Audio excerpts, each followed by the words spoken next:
নমস্কাৰ সকলোকে স্বাগতম জনাইছো অন্য এক নতুন ভিডিঅ'ত। এইটো ভিডিঅ'ত আপোনালোকৰ লগত আলোচনা কৰিম যে সিটেটৰ যিসমূহ ক্যান্ডিডেটে আবেদন কৰিছে সিহঁতৰ এক্সামিনেশন সেন্টাৰটোক লৈ। যদি এতিয়ালৈকে আবেদন কৰা নাই আপোনালোকে আবেদন কৰি লওক। মই ভিডিঅ' দিছো টিউটোৰিয়েল ভিডিঅ' যে কেনেকৈ আপোনালোকে আবেদন কৰিব পাৰিব ফেব্ৰুৱাৰী 2026 ৰ কাৰণে।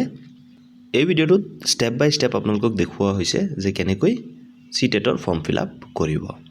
কিন্তু সেই ভিডিঅ'টোতে বহুত কমেন্ট আহি আছে যে এক্সামিনেশন সেন্টাৰটোক লৈ এপ্লাই কৰোতে বহুতে এক্সামিনেশন সেন্টাৰ পোৱা নাই।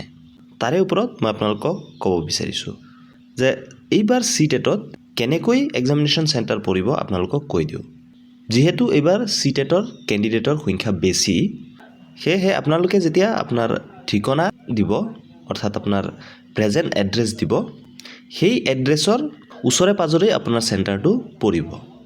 যদি সেই সেন্টাৰত ক্যান্ডিডেট ফুল হৈ যায় তেনে ক্ষেত্ৰতে আপোনালোকক তাৰ আশে-পাশে থকা তাৰ পৰা অকণ দূৰত আপোনালোকক নিব পাৰে। কিন্তু আপোনালোকক প্ৰথম প্ৰায়োৰিটি দিয়া হ'ব আপোনাৰ লোকেল এড্ৰেছ অনুযায়ী অৰ্থাৎ আপোনাৰ বৰ্তমানৰ ঠিকনা অনুযায়ী।